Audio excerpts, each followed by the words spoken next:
race fans up. Of course, tomorrow, Fans Fun Luncheon inside Cedar Lake Arena. That starts at 11:30. If you are a part of the Fans Fun, you can certainly go on into the arena and talk to your favorite drivers, get a lot of autographs, see some cool stuff they'll give away. Drivers will each give speeches. You can have a luncheon in there as well. Lawnmower racing inside Cedar Lake Arena, 2:30 in the afternoon. As long as you have a ticket to Cedar Lake Speedway, you get into the lawnmower racing for free. So go check that out at 2:30 tomorrow afternoon. If you'd like to go tubing down the Apple River, there'll be a bus here at 11 in the morning. There'll be another bus here at noon to take you down the river. You can go tubing. The bus will bring you right back here. You have plenty of time to go racing tomorrow night. There will be a mandatory autograph session from the World of Outlaws Motor Buildings late model competitors at 4:30 here in the main vendor row on the front stretch side of the racetrack tomorrow.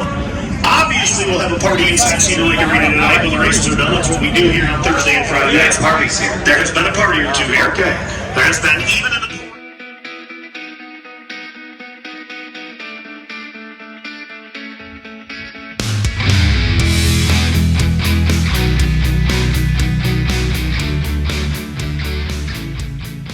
Alright, so it's Sunday afternoon, the day after the USA Nationals. There's some stuff that we want to go through.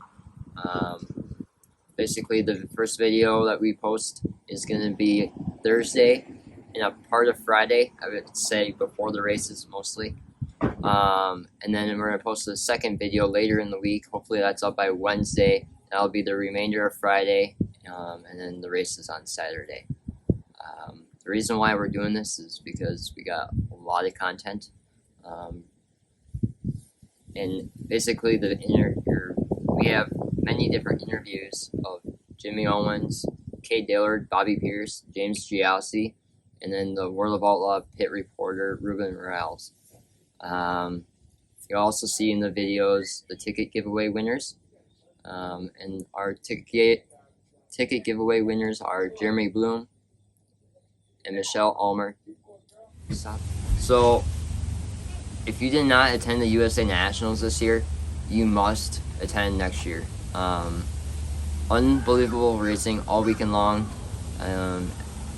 As you know, every time the drivers were interviewed, not only by us but other people, they would say they absolutely love the USA Nationals. It's one of those races that you must attend. So I suggest if you're not here this year, you didn't attend this year, you get here for 2022. Hopefully it's bigger and better than ever.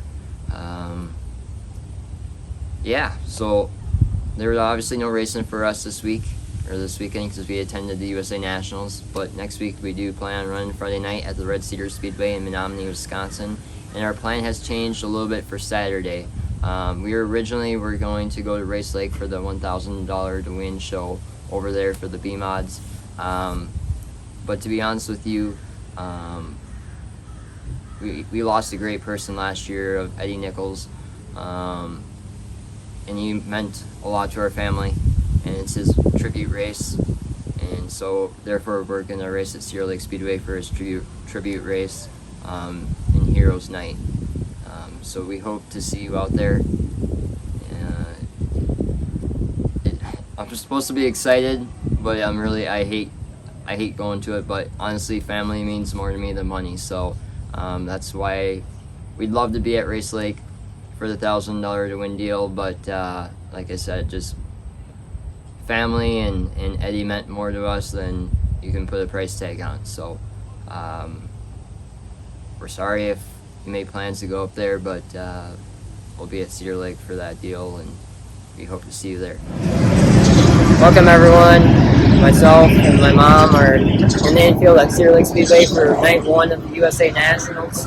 We're going to take some footage and see if we can get some good shots of some good slide jobs, qualifying, all around, some heat race action.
It's definitely different than it has to the past and stuff like that, but you also want to get into the job of all and stuff, like education stuff, the class stuff, and everything. Well, we moved up 2 spots.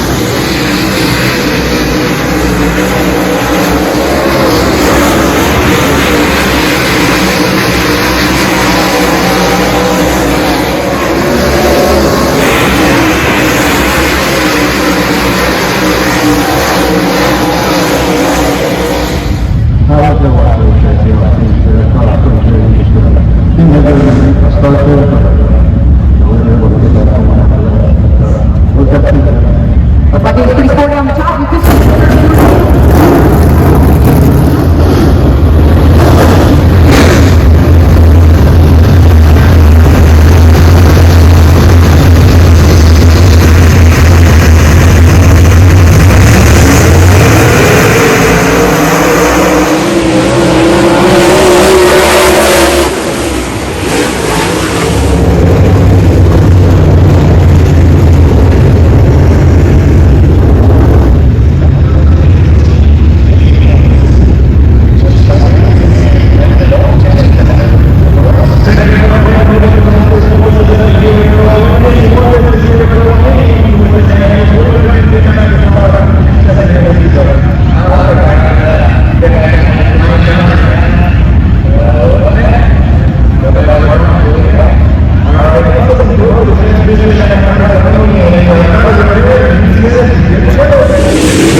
Alright, so here are Friday night's tickets.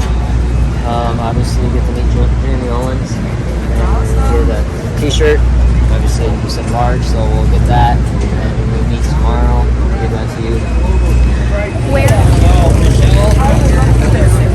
Friday night. Yes, sir.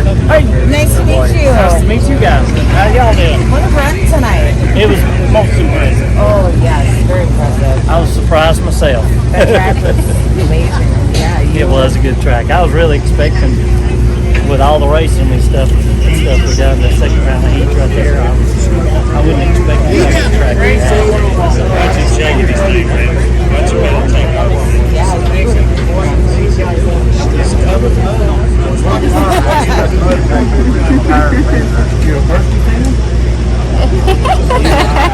It's kind of like any race car driver song. We treat our race car drivers like their kids. We don't pick them What were you going to tell them? Just leave out that one part. Leave out the one part. No, let's hear it all. Oh yeah, so Portsmouth. I'm standing on the fence and he did the little victory donuts thing. I might have gotten hit by a rock in a spot. That means you're too close. And I found out we were coming down. He was like, I'm going to say something about that. I'm like, wow.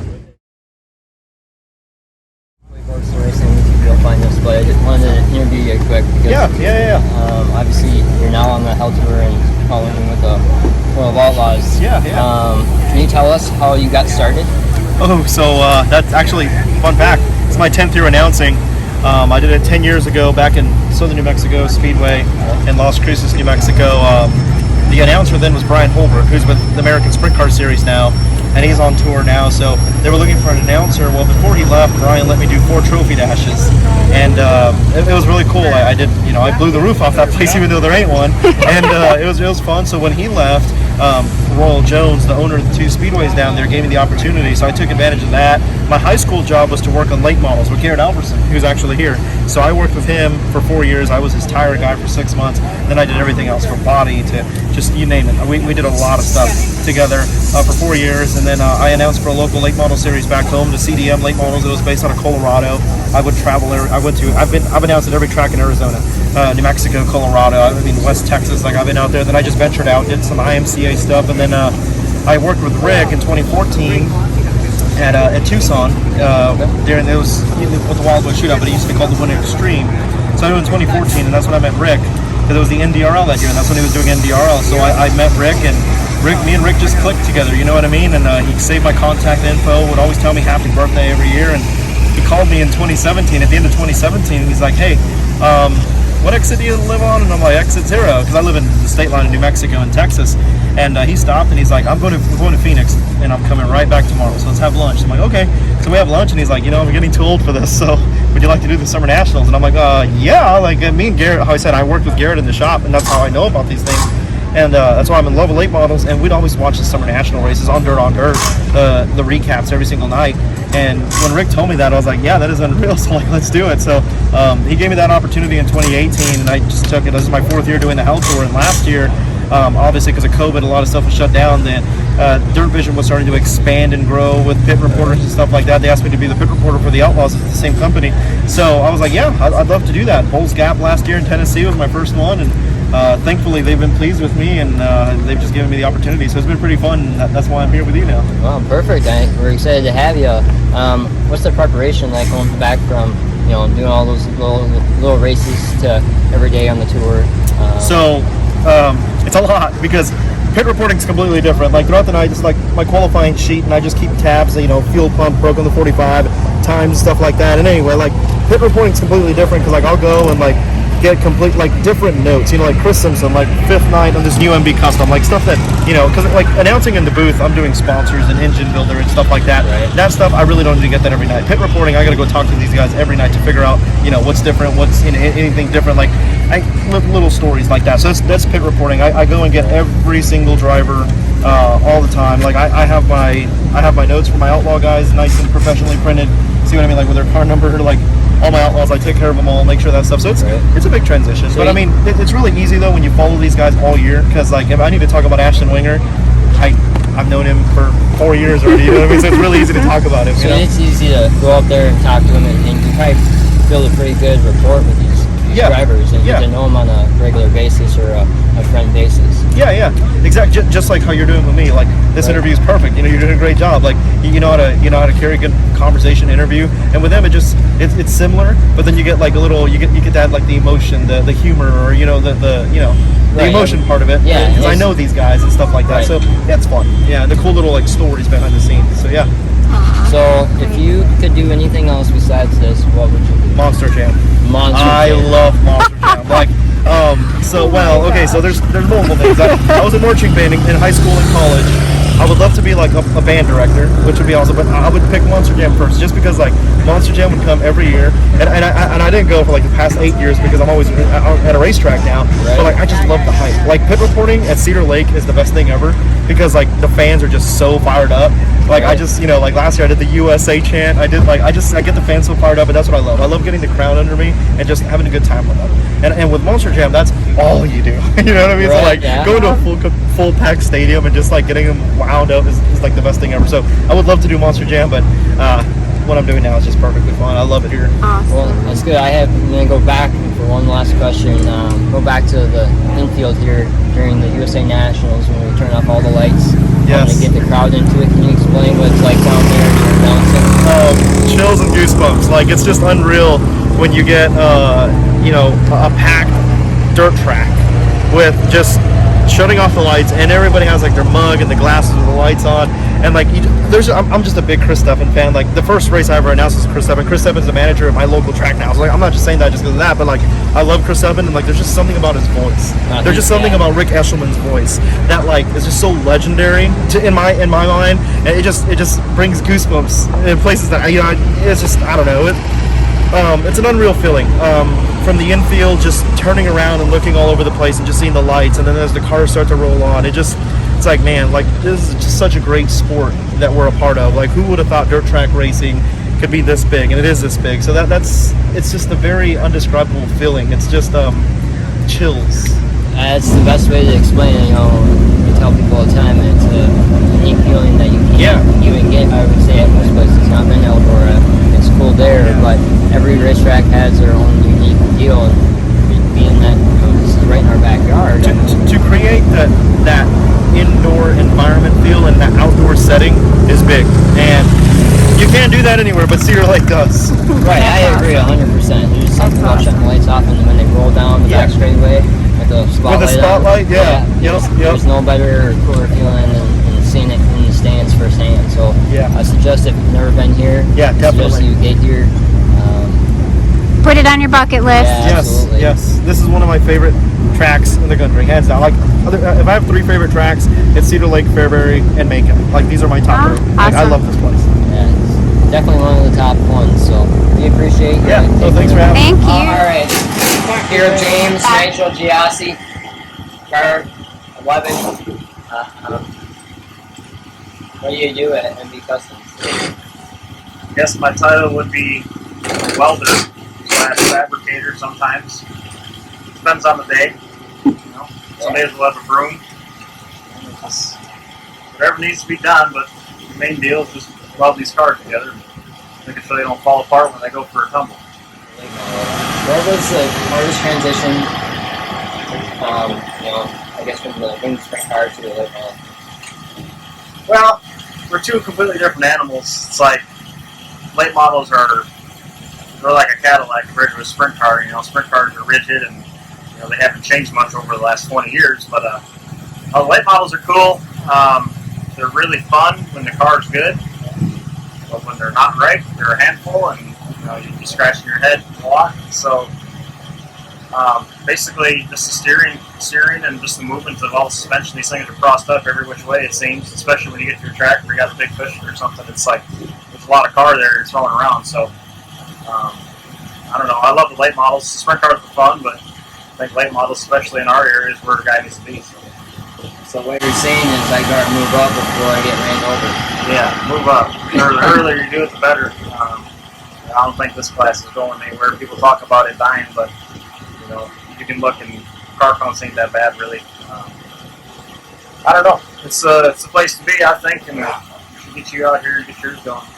Yeah, it's just sitting there. I guess last question before we go on and you do what you need to do is you won your first race in 2017. It rained out on Thursday night. We were actually partying in that big old sandbox over there, and you won Friday night.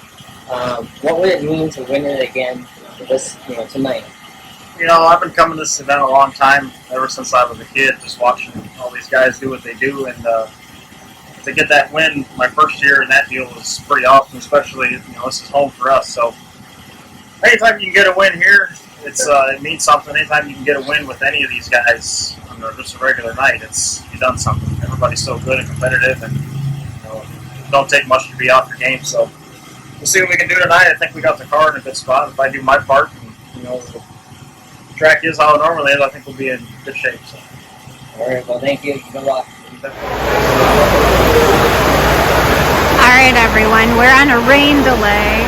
As you can see, it's coming down pretty good.